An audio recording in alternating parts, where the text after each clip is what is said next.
ಅದು ಶಾಂತಿಪ್ರಿಯ ಜಿಲ್ಲೆ. ಅಲ್ಲಿ ಎಲ್ಲರೂ ಕೂಡ ಸಹೋದರತ್ವ ಭಾವನೆಯಿಂದ ಇದ್ದ ಜನರು.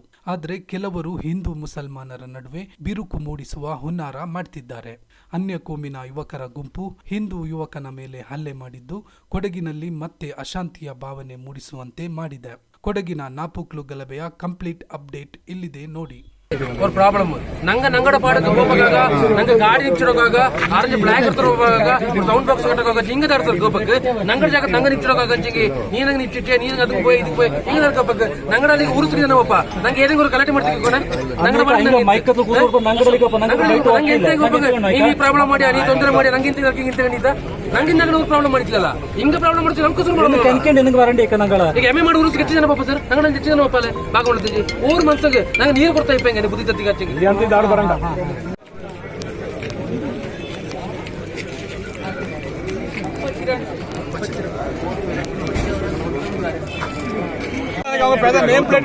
ಅನ್ನನಲ್ರಿ ಈಗ ನಿಂಗಡೆ ಹಿಂಗಳೆ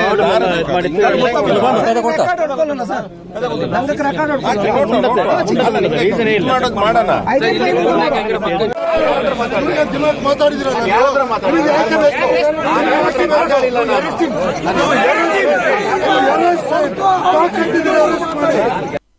ಹೌದು, ಕೊಡಗು ಹೇಳಿ ಕೇಳಿ ಶಾಂತಿಪ್ರಿಯ ಜಿಲ್ಲೆ.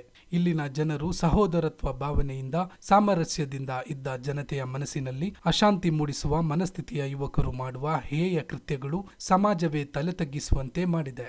ನಾಪುಕ್ಲು ಸಮೀಪದ ಬಲ್ಲಮಾವಟಿ ಎಂಬ ಊರಿನಲ್ಲಿ ಹಿಂದೂ ಸಂಗಮ ಕಾರ್ಯಕ್ರಮಕ್ಕೆ ಧ್ವನಿವರ್ಧಕ ಹಾಗೂ ಧ್ವಜ ಹಾಗೂ ಬ್ಯಾನರ್ಗಳನ್ನು ಪಿಕಪ್ ವಾಹನದಲ್ಲಿ ತೆಗೆದುಕೊಂಡು ಹೋಗಲಾಗುತ್ತಿತ್ತು. ಈ ವೇಳೆ ನಾಪುಕ್ಲು ಪೆಟ್ರೋಲ್ ಬಂಕ್ ಬಳಿ ವಾಹನ ನಿಲ್ಲಿಸಿದ ಸಂದರ್ಭ ಕೆಲವು ಅನ್ಯ ಕೋಮಿನ ಯುವಕರು ಬಂದು ವಾಹನದಲ್ಲಿದ್ದ ಹಿಂದೂ ಕಾರ್ಯಕರ್ತ ಗೌತಮ್ ಮೇಲೆ ವಿನಾಕಾರಣ ಹಲ್ಲೆ ನಡೆಸಿದ್ರು. ಗೌತಮ್ ತಲೆ ಹಾಗೂ ಕೈಗೆ ತೀವ್ರ ರೀತಿಯಲ್ಲಿ ಪೆಟ್ಟಾಗಿದ್ದು ಮಡಿಕೇರಿಯ ಜಿಲ್ಲಾ ಆಸ್ಪತ್ರೆಯಲ್ಲಿ ಚಿಕಿತ್ಸೆ ನೀಡಲಾಗುತ್ತಿದೆ.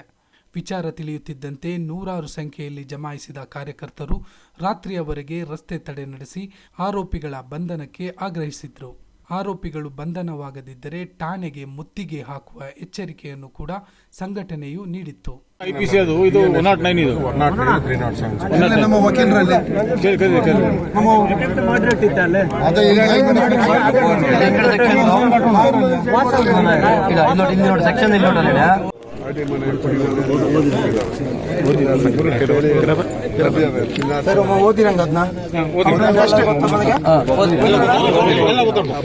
ನಾಪುಕ್ಲು ಹಿಂದೂ ಕಾರ್ಯಕರ್ತನ ಮೇಲೆ ಹಲ್ಲೆ ಪ್ರಕರಣವನ್ನು ಮಾಜಿ ಸ್ಪೀಕರ್ ಕೆಜಿ ಬೋಪಯ್ಯ ಕೂಡ ಕಟುವಾಗಿ ಖಂಡಿಸಿದ್ದಾರೆ.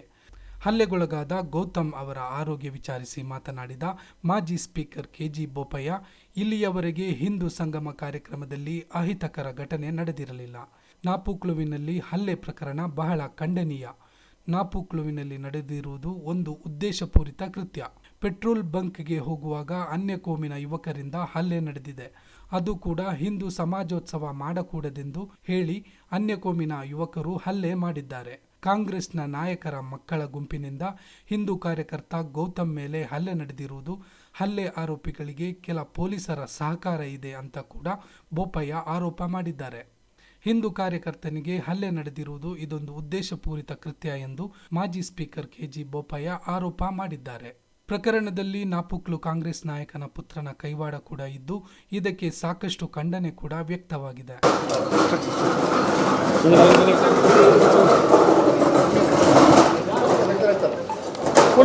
ಸ್ವಲ್ಪ ವೀಲ್ ಚೇರ್ ಸಾಕ ಸೆಟ್ ಬಿಡಿ, ಸ್ವಲ್ಪ ಹೋಗಿ ಆ ವೀಲ್ ಚೇರ್ ಸಾಕ, ಅದೇ ಕೊಡಿ ಅದೇ ಬಿಡಿ.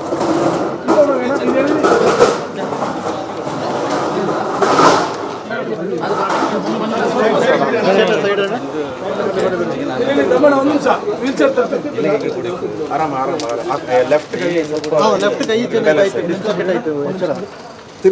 ಹಂಗೆ ಕೂಲಿ ಕೂತ ಮೇಲೆ ತಿರ್ಸ್ಕೊಳ್ಬೋದು,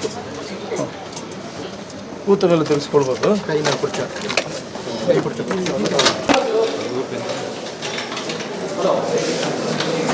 ನಾನು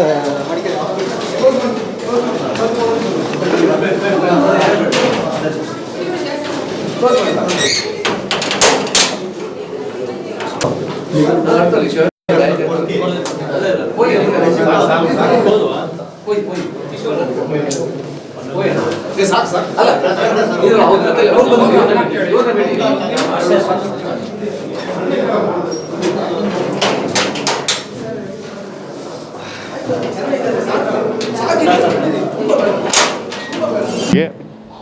ರಾಷ್ಟ್ರೀಯ ಸ್ವಯಂ ಸೇವಕ ಸಂಘಕ್ಕೆ ಸ್ಥಾಪನೆಯಾಗಿ 100 ವರ್ಷದ ಅಂಗವಾಗಿ 100 ವರ್ಷ ಆದ ಪ್ರಯುಕ್ತ ಇಡೀ ದೇಶವ್ಯಾಪಿ ಮಂಡಲವಾರು ಹಿಂದೂ ಸಂಗಮ ಅಂತ ಮಾಡ್ತಾಯಿದೆ. ಹಾಗೆ ಕೊಡಗು ಜಿಲ್ಲೆಯಲ್ಲಿ ಕೂಡ ಇದು ನಡೀತಾ ಇದೆ. ಬಹುಶಃ ಫೆಬ್ರವರಿ ಕೊಡಗು ಜಿಲ್ಲೆಗೆ ಮಾತ್ರ ಎಕ್ಸ್ಟೆಂಡ್ ಮಾಡಿ ಫೆಬ್ರವರಿ ಕೊನೆಯವರೆಗೆ ಕೊಟ್ಟಿದ್ದಾರೆ. ಅದು ಅತ್ಯಂತ ಯಶಸ್ವಿಯಾಗಿ ನಡೀತಾ ಇದೆ. ಇಲ್ಲಿ ಹೆಚ್ಚು ಕಮ್ಮಿ ಎಲ್ಲ ಗ್ರಾಮ ಪಂಚಾಯಿತಿ ವ್ಯಾಪ್ತಿಯಲ್ಲಿ ನಡೆದಿದೆ, ಎಲ್ಲೂ ಏನೂ ಗಲಾಟೆ ಆಗಿಲ್ಲ. ಆದರೆ ಇವತ್ತು ನಾಪಕ್ಲಲ್ಲಿ ಸಂಜೆ ಸುಮಾರು 5 ಗಂಟೆ ಹೊತ್ತಿಗೆ ಅಂತ ಕಾಣುತ್ತೆ, ನಾಳೆ ಬಲಮಾವಟಿಯಲ್ಲಿ ಕಾರ್ಯಕ್ರಮ ಇದೆ. ಅದನ್ನು ಪ್ರಚಾರ ಮಾಡಲಿಕ್ಕೆ ಮೈಕಲ್ಲಿ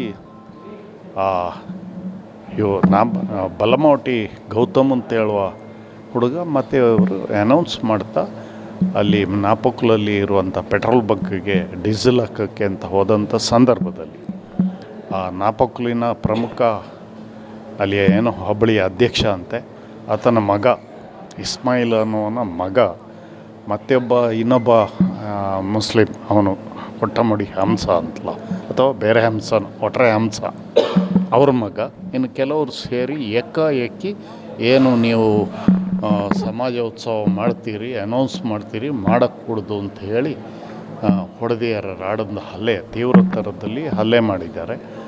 ಆತನೂ ಸ್ವಲ್ಪ ಇದು ಮಾಡಿದ್ದಾರೆ.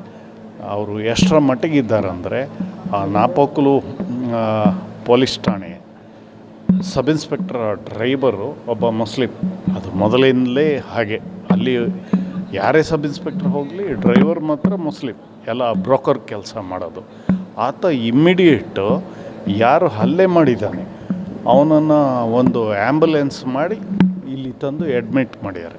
ಇವರು ಅಲ್ಲೇ ಪೆಟ್ಟು ತಿಂದವರು.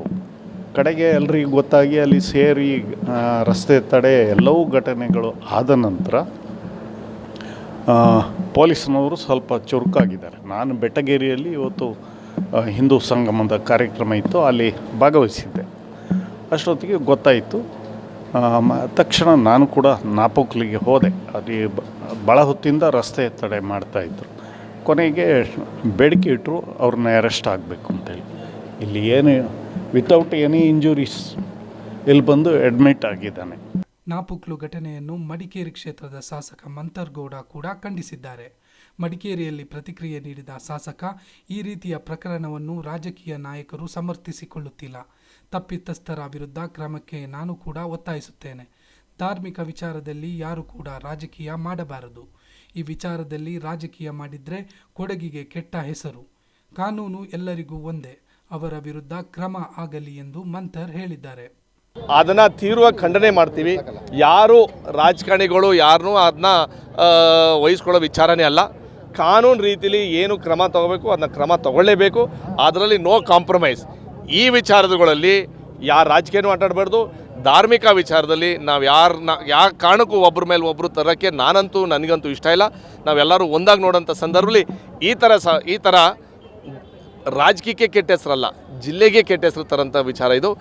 ನಾನಂತೂ ವೈಯಕ್ತಿಕವಾಗಿ ಇಲ್ಲಾಂದರೆ ನಮ್ಮ ಪಾರ್ಟಿ ಸೇರಿ ಅದನ್ನ ತೀವ್ರವಾಗಿ ಖಂಡನೆ ಮಾಡ್ತೀವಿ. ಕಾನೂನು ರೀತಿಯಲ್ಲಿ ಏನು ಕ್ರಮ ತಗೋಬೇಕು, ನನ್ನ ಅನಿಸಿಕೆ ಇವತ್ತು ಅರೆಸ್ಟ್ ಮಾಡೋರೆ ಅಂತ ನನಗೆ ಮಾಹಿತಿ ಬಂದಿದೆ. ಅದನ್ನು ಕಾನೂನು ರೀತಿಯಲ್ಲಿ ಏನು ಕ್ರಮ ತಗೋಬೇಕು ಆಗಲೇಬೇಕು. ಅದರಲ್ಲಿ ನೋ ಕಾಂಪ್ರಮೈಸ್. ಅದು ಬಿಟ್ಟರೆ ಬೇರೆ ವಿಚಾರದಲ್ಲಿ ಅವ್ರ ಪರ ಮಾಡೋದು ವಿರೋಧ ಮಾಡೋದಂತೂ ನಾವು ಇಲ್ಲವೇ ಇಲ್ಲ. ಇಲ್ಲಿ ಎಲ್ಲರೂ ಒಂದೇ. ಕಾನೂನು ಯಾರು ಉಲ್ಲಂಘಿಸ್ತಾರೆ, ಅದು ಕಾನೂನು ಯಾರು ಕೈಗೆ ತಗೋತಾರೆ, ಇನ್ನೂ ಶೀಘ್ರದಲ್ಲಿ ಇನ್ನೂ ಸ್ವಲ್ಪ ಜೋರಾಗೇ ಇನ್ನೂ ಅವ್ರ ಮೇಲೆ ಕ್ರಮ ತಗೋಬೇಕು ಅಂತ ನಾವು ಹೇಳ್ತೀವಿ.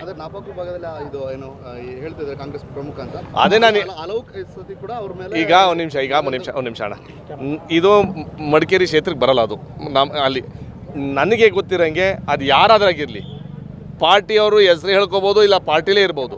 ಅದನ್ನು ನಾವು ಹೇಳ್ತಾ ಇದ್ದೀವಲ್ಲ, ನೋ ಕಾಂಪ್ರಮೈಸ್. ಆ ವಿಚಾರದಲ್ಲಿ ಯಾರೂ ಪರ ಮಾತಾಡೋಂಗಿಲ್ಲ, ಯಾರೂ ಅವ್ರನ್ನ ವಹಿಸ್ಕೊಳ್ಳೋಕ್ಕೂ ಆಗೋದಿಲ್ಲ. ಈ ವಿಚಾರದಲ್ಲಿ ಪಾರ್ಟಿ ಶಿಸ್ತಾಗಿದೆ. ಯಾವ ಕಾರಣಕ್ಕೂ ಧಾರ್ಮಿಕ ವಿಚಾರದಲ್ಲಿ ನಾವೇ ಜಗಳ ಮಾಡ್ಕೊಳ್ಳೋದು ಅದನ್ನು ಯಾವ ಕಾರಣಕ್ಕೂ ಒಪ್ಪಂಥ ವಿಚಾರನೇ ಅಲ್ಲ. ಅದು ನಾವು ಯಾವ ಕಾರಣಕ್ಕೂ ರಕ್ಷಣೆನೂ ಮಾಡೋದಿಲ್ಲ. ಗಲಭೆ ಪ್ರಕರಣದ ತೀವ್ರತೆ ಕೈಮೀರಿ ಹೋಗುವ ಸಾಧ್ಯತೆ ಹಿನ್ನೆಲೆ ಎಚ್ಚೆತ್ತ ಕೊಡಗು ಪೊಲೀಸರು ರಾತ್ರೋರಾತ್ರಿ 4 ಆರೋಪಿಗಳ ಹೆಡೆಮುರಿ ಕಟ್ಟಿದ್ದಾರೆ. ಹಲ್ಲೆ ಆರೋಪಿಗಳಾದ ಸುಹೈಲ್, ಸಿದ್ದಿಕ್, ರಾಶಿದ್, ನಾಫಿ ಬಂಧಿತ ಆರೋಪಿಗಳಾಗಿದ್ದು, ಕಾಂಗ್ರೆಸ್ನ ಪ್ರಭಾವಿ ಪುತ್ರ ಸುಹೈಲ್ನನ್ನು ಪೊಲೀಸರು ವಶಕ್ಕೆ ಪಡೆದಿದ್ದು, ಉಳಿದ 3 ರಾತ್ರಿ ಬಂಧಿಸಲಾಗಿದೆ. ಆರೋಪಿಗಳನ್ನು ಬಂಧಿಸದಿದ್ದಲ್ಲಿ ಪೊಲೀಸ್ ಠಾಣೆಗೆ ಮುತ್ತಿಗೆ ಹಾಕುವುದಾಗಿ ಎಚ್ಚರಿಕೆ ನೀಡಿದ ಬೆನ್ನಲ್ಲೇ ಜೊತೆಗೆ ರಾಜಕೀಯ ಪ್ರಭಾವಕ್ಕೂ ಒಳಗಾಗದೆ ಕಾರ್ಯಪ್ರವೃತ್ತರಾದ ಪೊಲೀಸರು ಆರೋಪಿಗಳನ್ನು ವಶಕ್ಕೆ ಪಡೆಯುವಲ್ಲಿ ಯಶಸ್ವಿಯಾಗಿದ್ದಾರೆ. ಕೊಡಗು ಎಸ್ಪಿ ಬಿಂದುಮಣಿ ನೇತೃತ್ವದಲ್ಲಿ ಆರೋಪಿಗಳನ್ನು ವಶಕ್ಕೆ ಪಡೆದಿದ್ದು, ಬಂಧಿತ ಆರೋಪಿಗಳನ್ನು ಶನಿವಾರ ನ್ಯಾಯಾಲಯಕ್ಕೆ ಹಾಜರುಪಡಿಸಿದ್ದು 14 ದಿನಗಳ ನ್ಯಾಯಾಂಗ ಬಂಧನಕ್ಕೆ ಒಪ್ಪಿಸಿದ್ದಾರೆ. ಸದ್ಯ ಆರೋಪಿಗಳ ಬಂಧನವಾಗಿದ್ದು, ಸದ್ಯದ ಮಟ್ಟಿಗೆ ಪರಿಸ್ಥಿತಿ ಹತೋಟಿಗೆ ಬಂದಿದ್ದು, ಘಟನಾ ಸ್ಥಳಕ್ಕೆ ಕೊಡಗು ಎಸ್ಪಿ ಬಿಂದುಮಣಿ ಕೂಡ ಭೇಟಿ ನೀಡಿ ಸ್ಥಳದಲ್ಲೇ ಬೀಡು ಬಿಟ್ಟಿದ್ದಾರೆ. 27/2/2026 ನಾಗ್ಪುರ್ ಪೊಲೀಸ್ ಸ್ಟೇಷನ್ ಲಿಮಿಟ್ಸಲ್ಲಿ ಒಂದು ಪ್ರಕರಣ ದಾಖಲಾಗುತ್ತೆ. ಈ ಪ್ರಕರಣ ಯಾವುದಕ್ಕೆ ಸಂಬಂಧಿಸಿತು ಅಂದರೆ, ವಿಕ್ಟಿಮ್ ಆದಂತಹ ಗೌತಮ್ ಅವರಿಗೆ ನಾಗ್ಪುರ್ ಟೌನ್ ಲಿಮಿಟ್ಸಲ್ಲಿ ಸಂಜೆ ಒಂದು 4-4:30 ಹಾಗೆ 4 ಜನ ಬಂದು ಹಲ್ಲೆ ಮಾಡಿರ್ತಾರೆ ಅಂತ ಒಂದು ದೂರನ್ನು ನೀಡಿರ್ತಾರೆ. ಸೊ ಇದಕ್ಕೆ ಸಂಬಂಧಪಟ್ಟಂತೆ ಒಂದು ಪ್ರಕರಣ ದಾಖಲಾಗುತ್ತೆ ನಾಗ್ಪುರ್ ಪೊಲೀಸ್ ಸ್ಟೇಷನ್ ಲಿಮಿಟ್ಸಲ್ಲಿ. ಈ ಪ್ರಕರಣಕ್ಕೆ ಸಂಬಂಧಿಸಿದಂಥ 4 ಜನ ಆರೋಪಿತರು ಬಂದು ಸುಹೇಲ್, ಸಿದ್ದೀಕ್, ನಾಫಿ, ರಶೀದ್ ಅಂತ. ಸೊ ಇವ್ರನ್ನ ಆಲ್ರೆಡಿ ನಾವು ದಸ್ತಗಿರಿ ಮಾಡಿರ್ತೇವೆ. ಇದಾದ ನಂತರ ಈ ಪ್ರಕರಣಕ್ಕೆ ಸಂಬಂಧಿಸಿದಂತೆ ಉತ್ತಮವಾದಂಥ ತನಿಖೆ ಮಾಡ್ತೀವಿ ಅಂತ ಹೇಳಿಕ್ಕೆ ಇಷ್ಟಪಡ್ತೀವಿ. ನಾವು ಬಂದೋಬಸ್ತನ್ನು ನಾವು ಆಯೋಜಿಸಿದ್ದೇವೆ. ಅದೇ ರೀತಿ ನಮ್ಮ ಸ್ಟ್ರೈಕಿಂಗ್ ಫೋರ್ಸಸ್ಗಳಾದ KSRP ಹಾಗೂ ನಮ್ಮ DR ಫೋರ್ಸಸ್ಗಳ ನಾವು ಹೆಚ್ಚಿನ ಸಂಖ್ಯೆಯಲ್ಲಿ ನಾವು ಇಂಪಾರ್ಟೆಂಟ್ ಪಾಯಿಂಟ್ಸ್ಗಳಲ್ಲಿ ನಾವು ಡಿಪ್ಲಾಯ್ ಮಾಡ್ಕೊಂಡಿದ್ದೇವೆ. ಅದೇ ರೀತಿ ನಮ್ಮ ಜಿಲ್ಲೆಯಲ್ಲಿದ್ದಂತಹ ಎಲ್ಲ ಅಧಿಕಾರಿ ಸಿಬ್ಬಂದಿಗಳನ್ನ ಇಂಪಾರ್ಟೆಂಟ್ ಪಾಯಿಂಟ್ಸ್ ಮತ್ತು ಇಂಪಾರ್ಟೆಂಟ್ ಬಂದೋಬಸ್ತ್ ವ್ಯವಸ್ಥೆಯಲ್ಲಿ ನಾವು ಅಳವಡಿಸ್ಕೊಂಡಿದ್ದೇವೆ. ಅದೇ ರೀತಿ ಯಾವುದೇ ಒಂದು ಅಹಿತಕರ ಘಟನೆ ಆದಂತೆ ನಾವು ಬಂದೋಬಸ್ತ್ ನಾವು ತಯಾರಿ ಮಾಡ್ತೀವಿ. ಎಷ್ಟು ದಿವಸ ಇರ್ತಾರೆ ಮೇಡಮ್? ಇವತ್ತು 3 ಕಡೆ ಇದೆ. ಸೊ ಇವತ್ತು ಮುಗಿದಾದ್ಮೇಲೆ ನಾವು ಮುಂದಿನ ಸ್ಥಿತಿಗತಿಯನ್ನು ವಿಚಾರಣೆ ಮಾಡಿ ನಂತರ ಬಂದೋಬಸ್ತ್ ನಾವು ಹೊಂದಿದ್ದೇವೆ. ಒಟ್ಟಿನಲ್ಲಿ ಶಾಂತವಾಗಿದ್ದ ಕೊಡಗು ಜಿಲ್ಲೆಯಲ್ಲಿ ಸದ್ಯ ಒಂದು ಸಣ್ಣ ಗಲಭೆ 2 ಸಮುದಾಯಗಳ ನಡುವೆ ಒಂದು ರೀತಿ ವೈಮನಸ್ಸು ಮೂಡಿರುವಂತೆ ಮಾಡಿರುವುದಂತೂ ಸತ್ಯ.